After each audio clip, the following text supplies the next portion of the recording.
Good morning, guten Morgen, buenos dias, and welcome to Rediscovering the Federation here at Movers and Shakers Unlimited.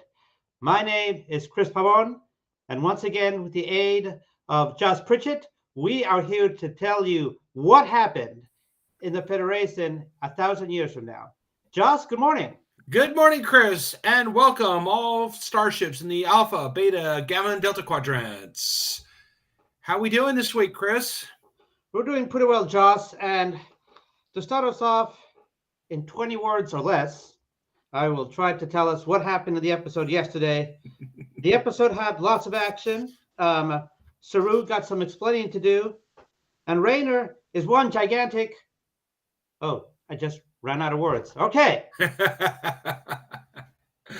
Yeah, he I think he takes some getting used to, but I think he will get there. It's like he's got a dash of Lorca and a dash of Shaw. Yeah, pretty much. Yeah, I mean, at least he's not nearly as bad as. Oh, now I'm blanking on this. The captain from the episode Chain of Command. Oh God, yes. No, of course.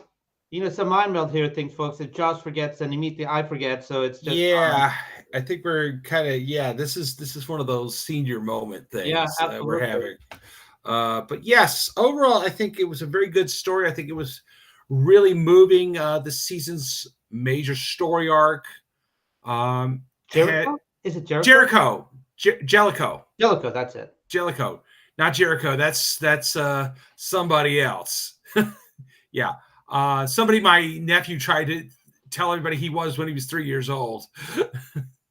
But I think Raynor is really been an interesting character. And there's a lot I think we have to unpack here in this week's episode. So if you're ready, Chris. Let's get to it. Let's fly. Okay. Let's fly. So to set the scene, the episode starts off with a walk and talk reminiscent of the West Wing, where Book is giving details that he has now learned about Mal. And in the meanwhile, they are on their way to Trill, where, as many of you know, Blue is a Trill, training to be a Guardian of the Wills. And so they get there, and Guardian Z greets them most unexpectedly, saying, yeah, you guys can't really beam down here. And so Burnham was like, well, why can't we? What's going on? And he says, well, I've got to ask you a question first. And he asks, where is the fourth point? And so Burnham quickly realizes that this is a riddle and that it must mean to the first clue and how it's the fourth verse, which is intended to mistakenly send people to Beta Said. So she says, the answer is Beta Said, and that is, folks, the Daily Double, because then Guardian Z says, yes, you are correct, and we have a very ancient symbiote down here who will give you the next clue. And so everything seems great. In the meanwhile, we finally get a Janet Reno appearance, all too brief, and she tries to warn Stamets, like, those two, meaning Blue and Adara, they've been separated for so long, she's probably going for some heartache. And Stamets, he just can't quite grasp it because he's so focused on this issue of legacy, and he really wants to decipher the contents of the Romulus tricorder that it takes a little while to sink in that maybe he needs to be prepared for what's going to come back from the planet. And he just kind of like, oh, crap, maybe you're right. And then meanwhile, Book, who somehow seems to have hit the MVP of like, you must always beam down with me. He seems to be the MVP beam down. Goes down there with Burnham and goes down there with, of course, Adara and with Dr. Culber. And this is where we see that overall the episode has three storylines going on, which we'll talk a little bit later. I think it's one too many, which is you're going to have the people down on the surface talking to the symbiote. Then we're going to see what's going on with Raynor on board the ship. And then we're also going to see what's going on with Saru. Yes, Saru, because he is now officially an ambassador and he is back at Starfleet headquarters. So you have three storylines going on. And so we'll talk about this in the good, the bad, and the Gorn. It's a little bit too much, I thought. But anyway, so to get us started on the trip, before she leaves, Burnham tells Raynor, I want you to get to know the crew, and pretty like, I'm ordering you to get to know the crew, but he understands. And who's left in charge to make sure he does this? It's Tilly, which is awesome because we really need much more Tilly. But down they go to the planet, and they find Guardian Z, and they find in the caves of Malak, and they also find the host, who says like, this symbiote has very valuable information, and it's so valuable that the host, his name is Janal, will only give it to you in person. And so that leads us to the very interesting sort of transference of essence, which can only be temporary, which is the Zantara. And so Dr. Culber basically volunteers to be the person who will receive the essence of Janal. And so Mind Meld style, Janal's essence is transferred to Dr. Culber. And this really gives Dr. Culber a moment to shine, not being Dr. Culber. And so he kind of awakens and like, hey, this is Janal now. This is great. And like, wow, this body really works out. And he's like, I'll take you there, but it's in a valley, and I want to enjoy the few hours that I have. And it's been a long while since I've seen like the outside. Like, let's do this. And so Burnham is like, and says, okay, I'm gonna go. And she has a choice between leaving Book or Dyra there in the caves. And so one would think, why don't you leave Book? But no, she takes Book with her. And so off they go to the canyons. And in the meanwhile, a good time is being had by the crew members who are getting to meet their new number one.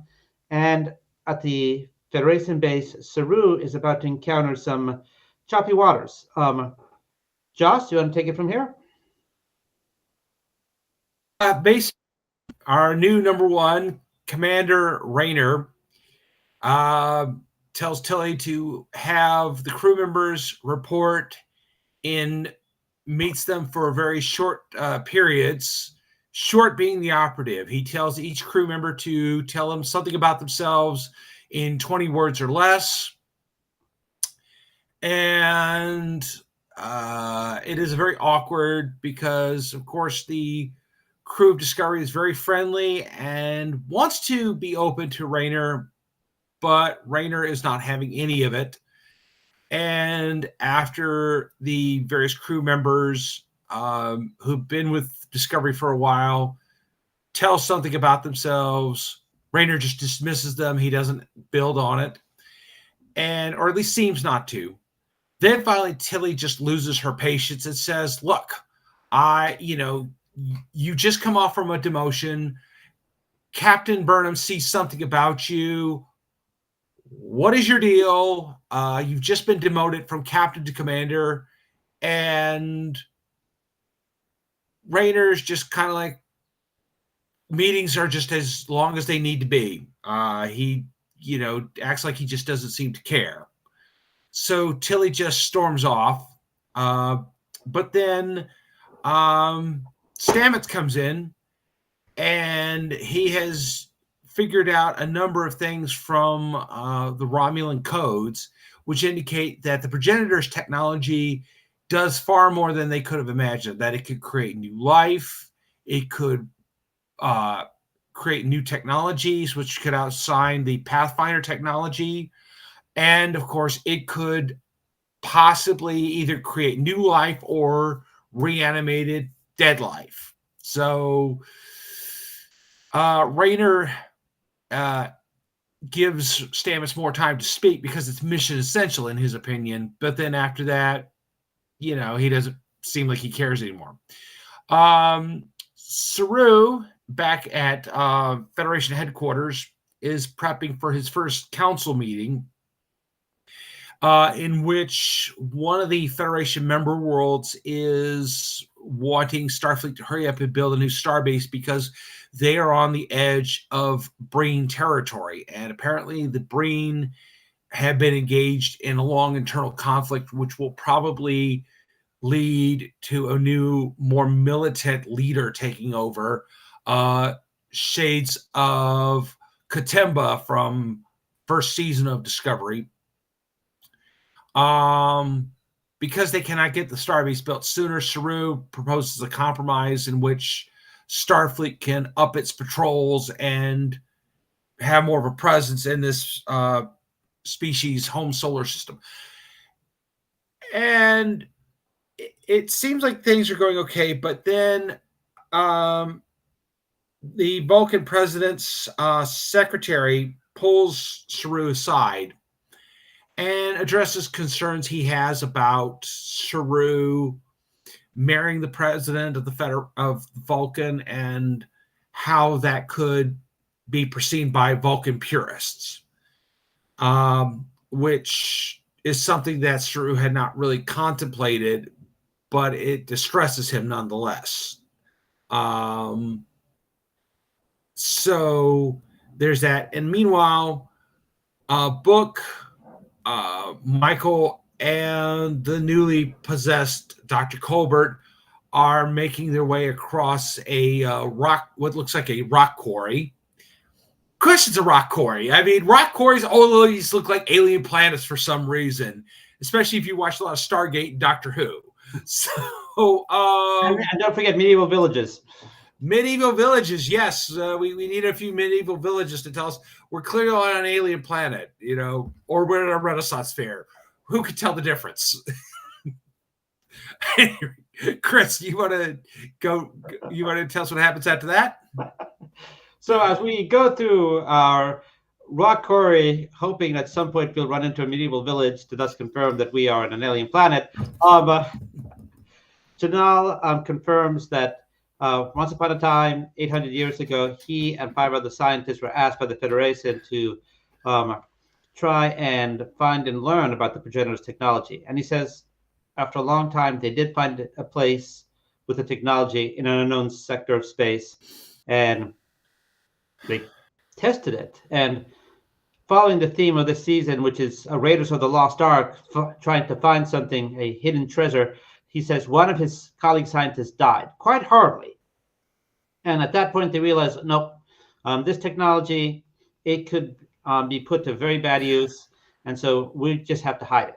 And we're going to keep this a secret, and we're going to distribute clues so that in the future, when we think people are ready, that they can have access to this technology. And he says, don't bother asking me what the names were of the other scientists, because I'm not going to tell you. And then they hear something, and it turns out that this canyon is a hunting ground for a carnivorous species. And Book and Burnham are like, yeah, maybe you should have told us this before we walk into the hunting grounds. And he's like, well, this was a great place to hide the thing. So eventually they do meet the arachnid-like creature or creatures who have the ability to conceal themselves, and they fire some stingers over a great distance. And what we will discuss later in the bad is, unfortunately, they do not have great aim. You will understand this later. So Janal's like, I'm out of here, and he leaves them both. But he takes off after pointing out to them, you see that rock over there with the design? That's where I hid the clue. It's underneath it. And so Burnham and Book kind of stuck in a crossfire of these arachnid-type creatures. And Burnham asked Book, hey, can you communicate with them and tell them to stand down? And he's like, no, sorry, it's a two-way street, and they don't want to talk. And all I can tell you right now is that they're pretty pissed.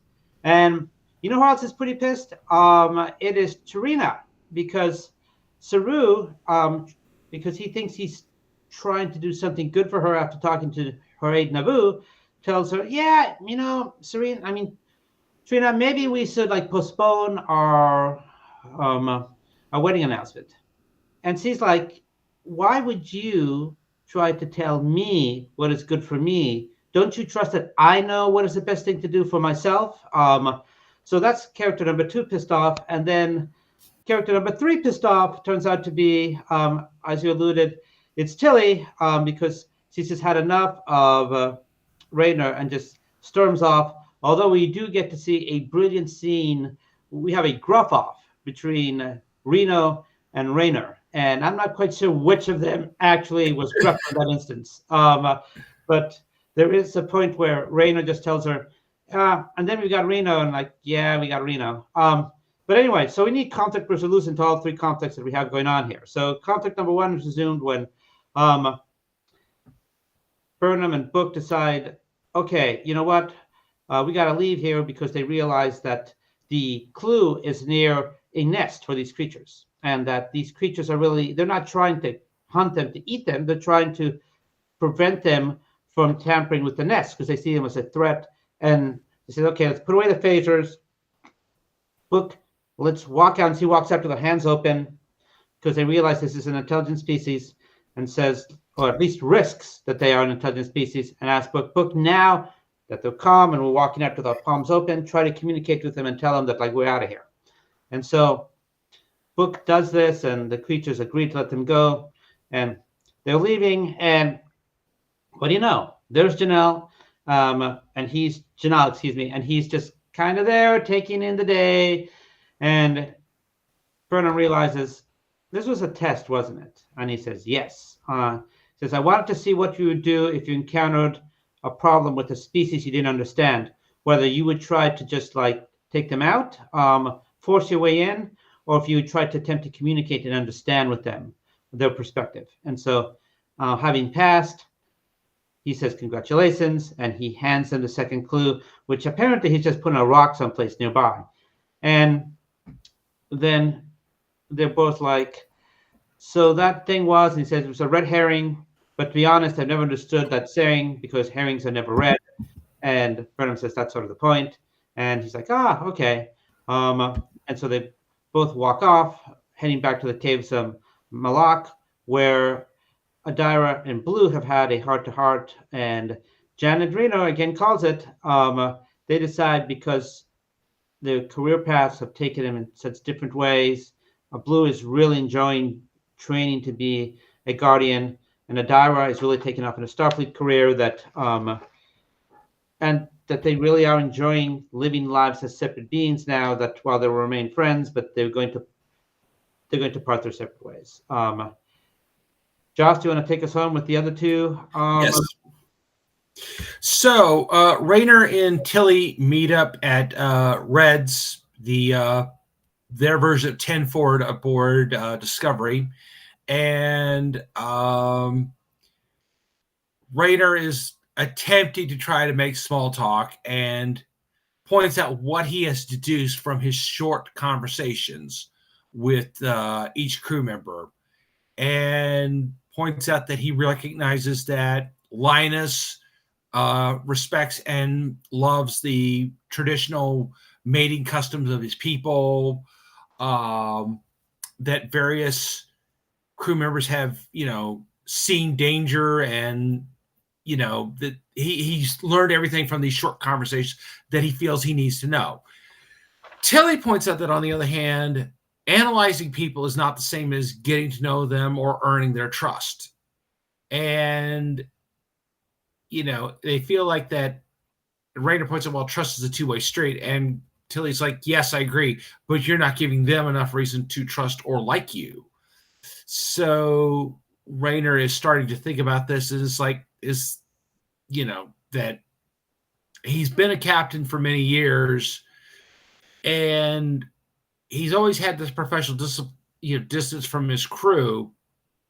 But at the same time, he started to wonder, he looks like at the end, was that the right way to go? I mean, should I have done more to inspire more trust in my crew?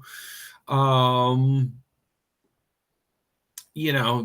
it seems like he's lost something somewhere in all of this. And then Michael sits down with Hugh and talks about what she has deduced, that if they find the progenitors, they will find the answers to many things that have been, just out on the edge of their understanding. Meanwhile, back on Trill, Anar and has made peace with her breakup, and they are committed to being friends. And then she is shaking hands with everyone that seems to be one of the Guardians, because Janal, the Janal symbiote, has passed away has returned to the cavern pool that the symbiotes come from. But has Anara is making their greetings. They don't realize that they are shaking hands with Maul, who plants a tracking device on them. And that is where the episode ends. So with that, Chris, are you ready to get into the good, the bad, and the Gorn? I will. And so let us start off with some good things about the episode, which is Tilly being back in the ship. I mean, It is an awesome thing to have her there. And it was awesome to have her play chaperone to Raynor, because she was exactly the type of person you needed with some gravitas to point out to Raynor that, hey, just because you did this way in your ship doesn't mean that now you've got a new lease on life, which for the life of me, I can't understand why you continue to try to make the same mistakes, because you really need the character Tilly there to call people out. So that was great. And at the same time, it was great to see Raynor being an ass, because you can't expect him, just because he changed ships, to change the manner he has conducted himself for years. I mean, we got to see a bit of the Raynor being difficult, because it would just not be believable to be like, okay, I'm just going to 100% change who I am. Change is never immediate. Lasting change is always, it goes through its paces, and it takes a long time. And so Raynor asking people in 20 words or less is exactly the Raynor you would have expected on the other ship. So you had a little bit of yin and yang, that you had Tilly being representative. Hey, this is the way we do things on Voyager Discovery.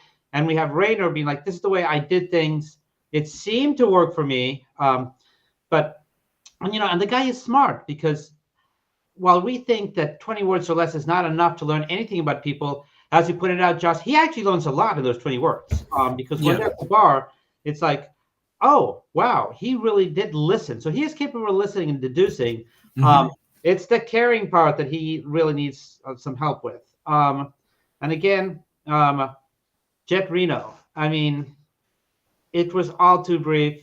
And when she walks in her 20 minutes and says, I usually get snacks when I do this. It was just, Raynor just met someone equally as gruff as him. And just like Raynor, I mean, she's incredibly perceptive and smart. And that's why she was able to tell Stamets, who is completely clueless, like, she's heading to heartbreak. You got to be ready. We have two people who appear gruff, say not a lot, but at the same time, they observe a lot. Yeah. Oh, I think so. Yes. Raynor has been a really interesting character to deal with this season, and I'm enjoying his story arc so far. I hope it keeps going. Another thing I really want to say that I really enjoyed was Wilson Cruz, showing us why he is probably one of the best actors, not just in Discovery, but in Star Trek in general. I mean, there's shades of Brett Spiner with this guy, how good he is as an actor. That, he comes in, he plays Janal, and he's knocking it out of the park. And he's so funny, and he's so great to watch. I mean, we've got to meet him a while back at Farpoint, or didn't we? Was it Farpoint or Shore Leave? Brent Spiner? No, Wilson Cruz. We met Brent Spiner. It was Farpoint. Yeah, and he's such a warm and friendly person, and it is a pleasure to watch him work. He's definitely one of my favorite parts of Discovery since the beginning. I did enjoy the whole, Indiana Jones-esque kind of feel of this season. I thought this really moved the story along and explained more about what was going on.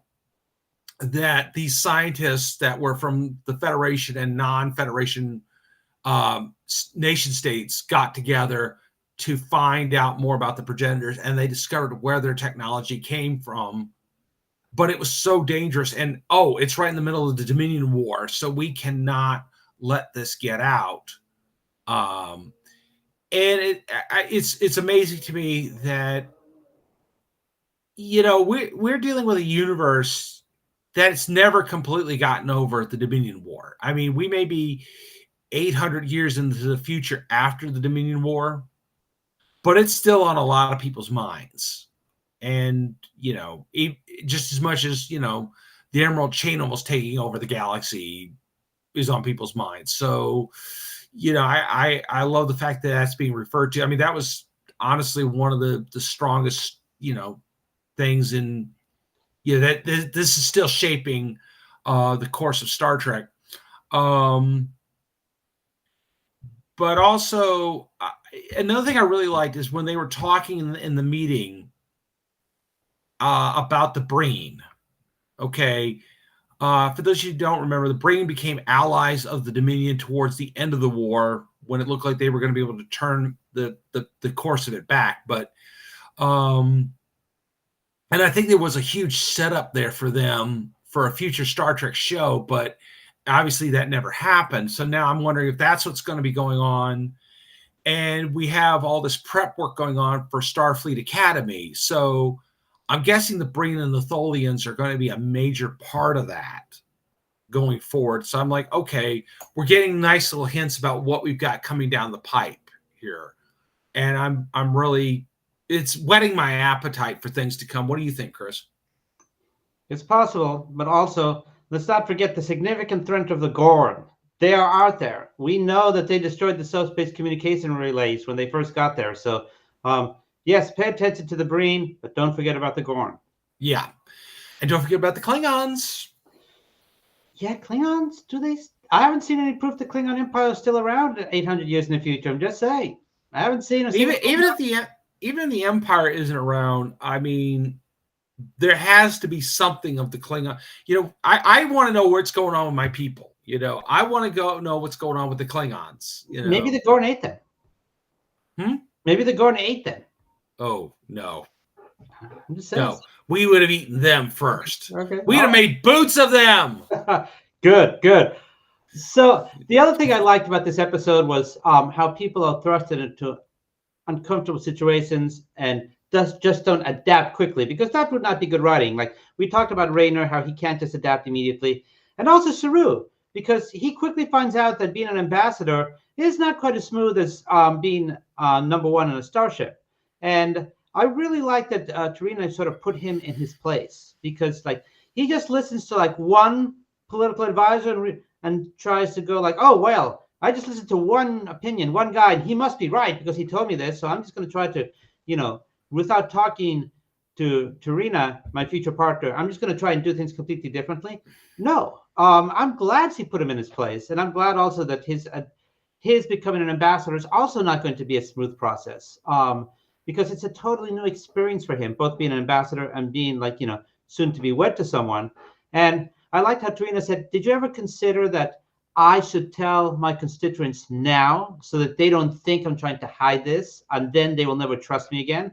I mean, I have to be open, even though, yes, the purists are probably not going to like this. I realize that, but like, we got to talk this over, dude, before you just listen to one dude. Like, yeah, he's kind of smart, but like, he's not all knowing. So I really like that we have characters this season thrust into difficult situations, and that the writers are not just like immediately making them have all the answers and adapt quickly. Yeah, that would make for poor storytelling. I totally agree. One of the things when I'm writing a story, it's like I don't want. I mean, in my outline, I might talk about where I want this to go, but when I'm actually writing the story, when I'm putting the pedal to the metal, I need to kind of seduce my reader. I need to keep them interested. I can't give them all the answers. That's one thing I have to tell people when I'm watching a TV show with somebody and they say, what's going on here? You have to watch it. Just watch it. And you'll understand, that's always rough. But yeah, I like this whole slow burn I think we're having here, where we're getting bits and pieces here, but it's enough to keep us interested, but not giving us all the details at once. By the way, speaking of the Klingons, we might see them next week, because the the next week's episode is called, let me just pull that up. Sorry, I had that just a second ago. Face the Strange. So I'm wondering if, I don't know anything about the episode yet. I'm wondering if that is a reference to the Klingons. I believe that they have gone back to the look, the more iconic look we knew from the movie / Next Generation era. But I mean, there's something I want to get into when we get to predictions. But for right now, what do you think was bad about this episode? Other than just Book.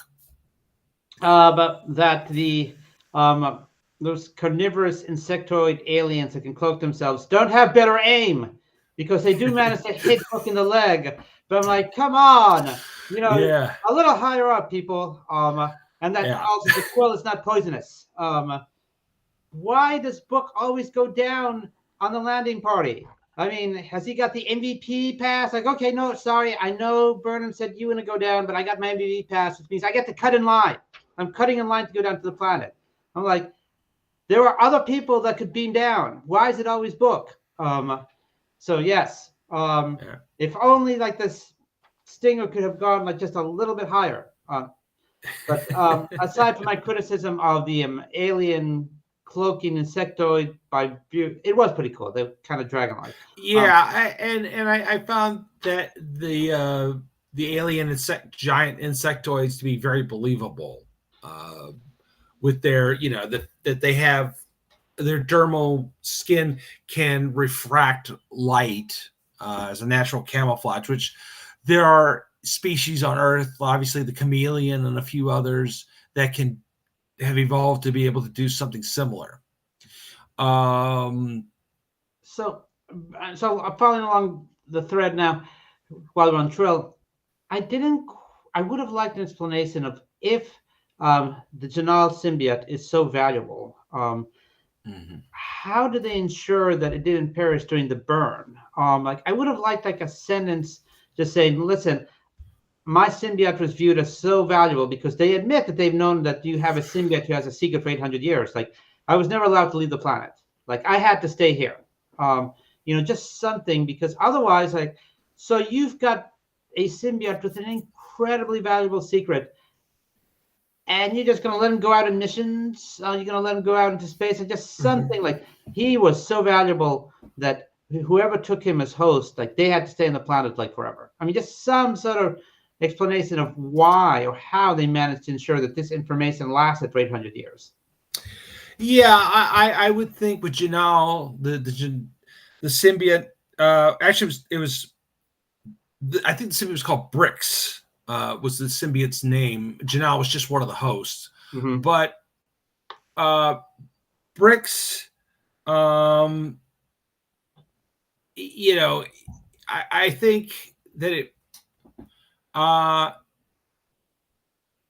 but I think that it was, I think they had to do something there. That obviously to protect the symbiote. I'm sure that the symbiote would have said, listen, I have information from my host Janelle that needs to be protected. So I'm not going to be going off planet. So I would prefer to only have hosts in the future that will stay here on Trill.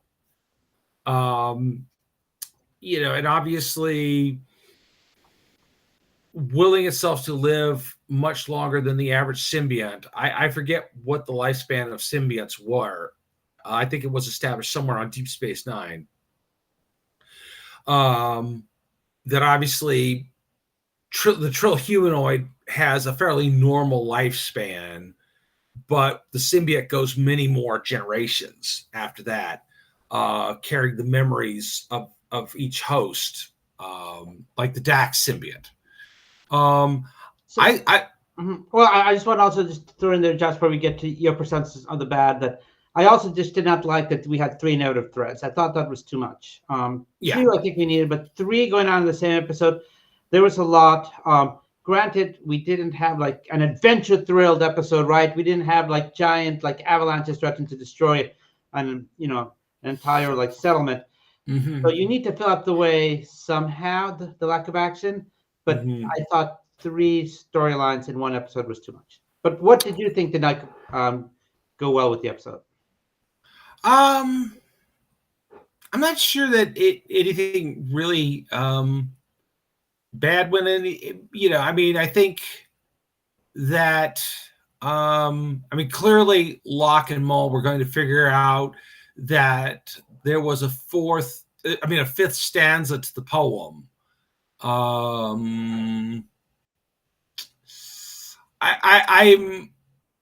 I'm both intrigued and annoyed that, okay, I'd like them to hurry up and tell us, okay, what exactly Locke is. I'm going to be very disappointed this season if we get to the last episode and they never reveal, because they keep seeming to drop hints that there's something significant about Locke. I mean, who or what is he? Is he a brain? That would actually be kind of interesting because we've never actually seen the brain without their helmets. And we've had hints about it that they've been very misleading. Obviously, the Dominion knew something about them, about what they were keeping secret behind those helmets, but it was never revealed on Deep Space Nine or anywhere else. So, we're seeing a number of really interesting and good questions here. We will get to, right after the Gorn, but moving on to the Gorn, I think, I want to mention that I really like that they were getting back to something, the whole from Deep Space Nine, because one of my favorite episodes was the one where Jadzia asked the crew members to allow some of the spirits of the former ghost to possess them so she could commune with them in person rather than just drawing on their memories. And you had that great scene where Sisko allowed the host who had been a serial killer to inhabit him. That was and Curzon was inhabited by Odo. I thought that was one of the stronger episodes of Deep Space Nine, and I'm glad we kind of referred back to that in this episode, because one of the things I noticed about SG-1 was that in the later seasons, it seemed like they were going back and referring a lot to stuff they had done in previous seasons of the show. Like they were still struggling to find a new idea, so they were just falling back. But this wasn't really a fallback. This is like, oh, hey, remember that thing, that ritual that the Trill could do that we saw in Deep Space Nine? Let's do that in this episode because it's in continuity. So, and those who've been longtime fans of the entire Star Trek universe will remember that. So, Chris, what did you feel was Gorn about this episode? Well, there's 2 things I thought were Gorn about the episode. And one is, as I pointed out in our previous shows, that, okay, so the possibility of reanimating the dead combined with someone who's lost their planet, combined with the possible creation of life, combined with the look on Book's face when he, at the very end of the episode, when he's looking at Mal. I mean, I think this is all heading towards Book going off on his own again, thinking that, again, he knows what is best to do and that he can make things right. Like, you cannot. I don't think the lesson was learned last season, and I think we're about to see a repeat of what he did. And then, secondly, what of this episode is, I definitely think that there's some hints of possible conflict, whether it's the Breen or the Thurlians, but I think there's some hints of like there's an outside party that we haven't seen yet that there might be some conflict with, that might intervene in this whole of the search for the progenitor's tech. And who knows, it might be a possible buyer that Mal would have who wants to get their hands on this technology. So I think we've got those 2 things going on in the Gorn, and I'll talk more about in predictions, but I think sort of that we've got a little bit of those two things going on. And also just want to take a moment to say, like, so sorry about the Adara and Blue breakup, but story-wise, it does make sense. It does. I think, one of the things I feel like with this season, because, it's not like the old days when we had a nice long 24 episode season where we could explore. I mean, you commented about the 3 story arcs going on. Yeah. I kind of agree with you that, 3 storylines going in one episode is too much, but at the same time, we don't have as much time as we would have back in Next Generation days, when we would be able to devote more time, where they had mainly 2 main storylines going on and maybe a smaller third one and just kind of in the background going on. We're down to just, only a few episodes left, so it's like everybody's got to get their thing in before it's all over. Which I wish we had more time to explore it, but I think in predictions, our friend Michael wrote in and asked, what do we think the final lesson from the progenitors will be? I think, Michael, they're going to reveal that the meaning of life, the universe, and everything is 42. Yes. I was so hoping you're going that way. It always goes back to the Hitchhiker's Guide to the Galaxy with me, and it always will. Every time someone asks me a question, I always look at them and say 42. 42. That's it. That's the answer you're getting. No, I think, Michael, I don't want to speculate, because if you had to take my speculations as gospel, you'd be sorely let down. I think there will be a level of unpredictability in this season, as there was in the first episode of the chase from way back in the Next Generation, where I totally was not expecting that. And of course, I was a much younger man then. I'm now much older and more experienced. But even then, I'm sort of like, what will we learn? Well, I think we will learn something. And this is like, this is like literally the Holy Grail. This is like, if you go back, to the Arthurian story of the Holy Grail and what happened there.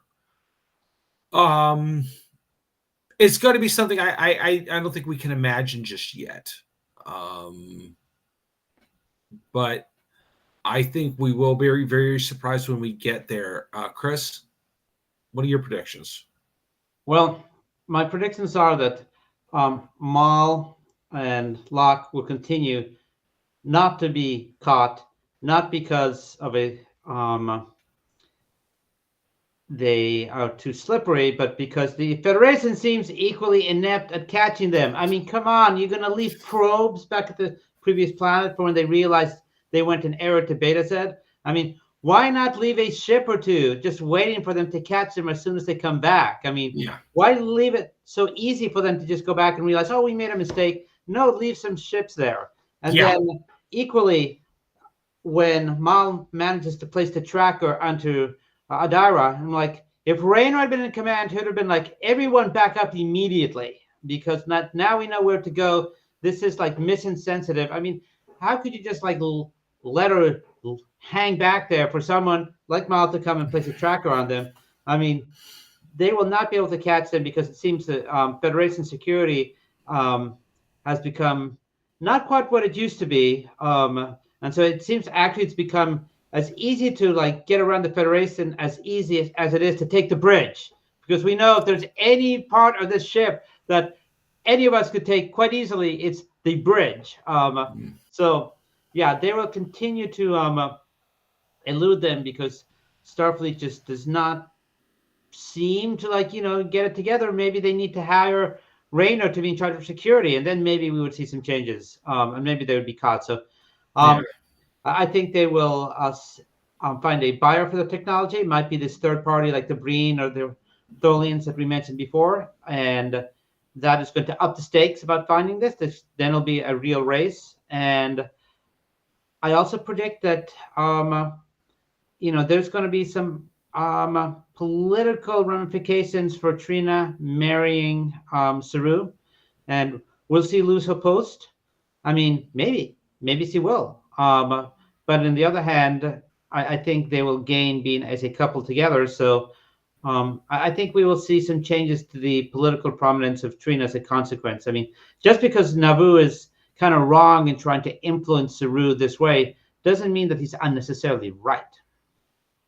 Yes. I think that Trina and Saru will face a lot of challenges in their relationship, just as Sarek and Amanda, Spock's parents, faced in theirs. So, at some point, and I'm hoping that I will get to address this at a panel at Shore Leave that I've suggested, is trying to reconcile the contradictory nature of Vulcans, that we've been told one thing for many years, but the reality, I think that's one of the things that makes the Vulcans more interesting today, is that they are extremely contradictory.